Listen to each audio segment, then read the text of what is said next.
52 weeks, one phase at a time, coming into a full moon, into a new month, and into a new commitment to a familiar practice, starting in the only place any of us ever can, which is right where I am.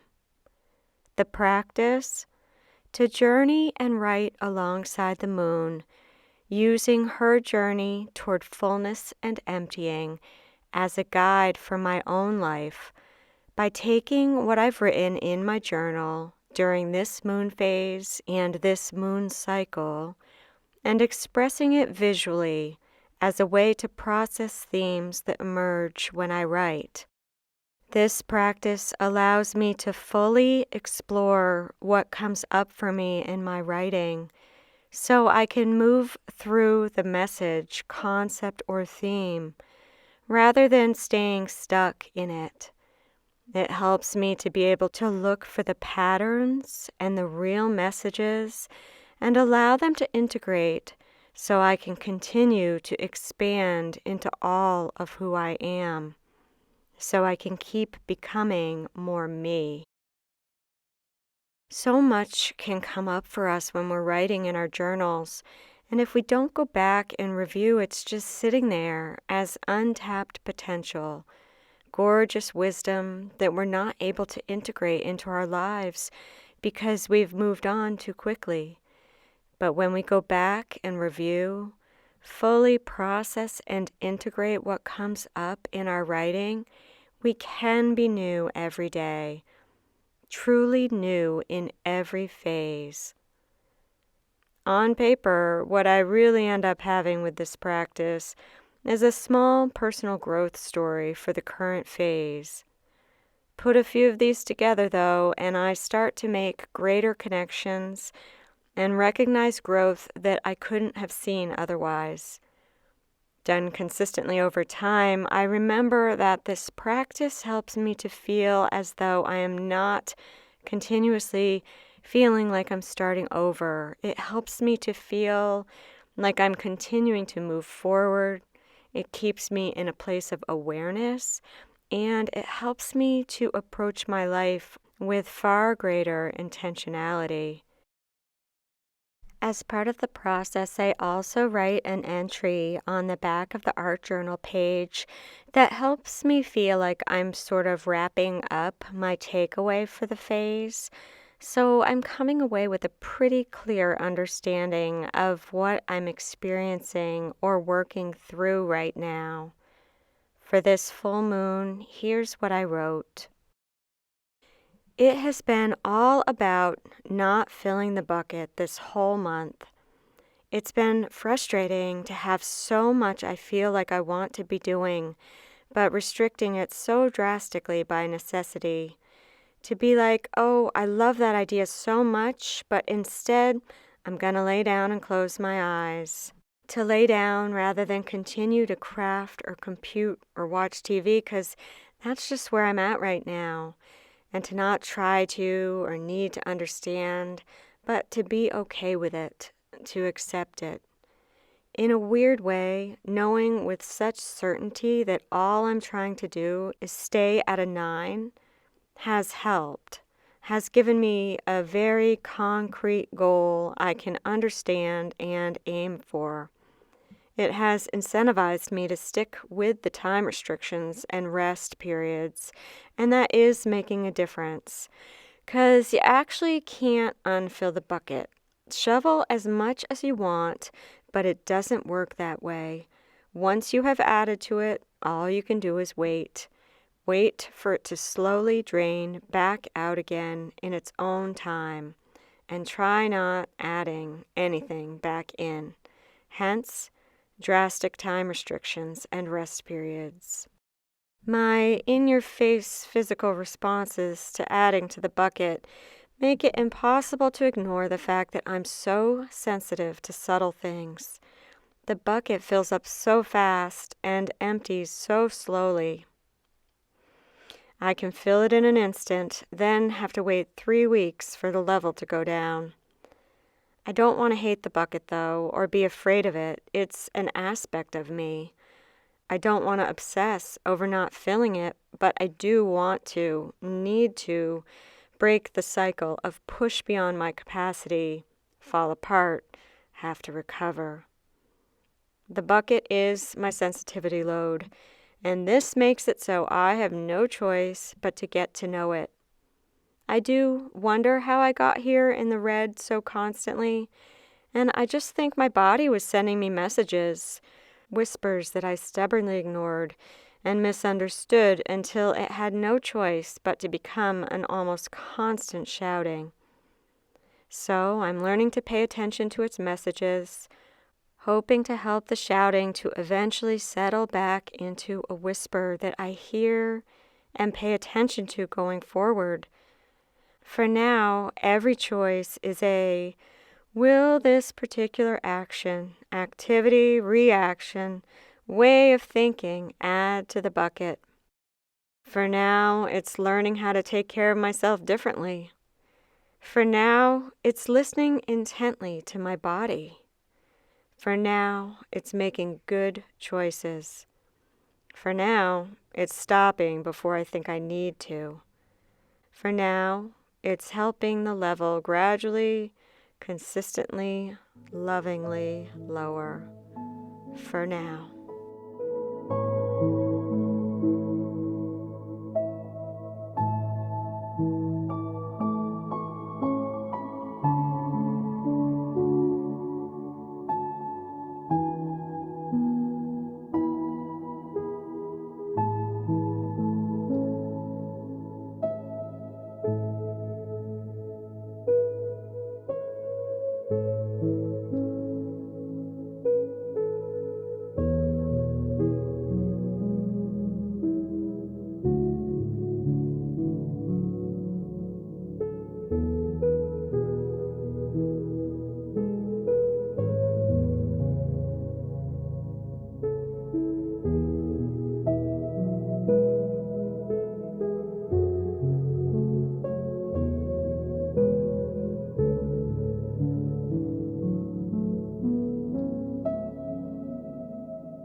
Thank you for being here. We'll see you in the next phase.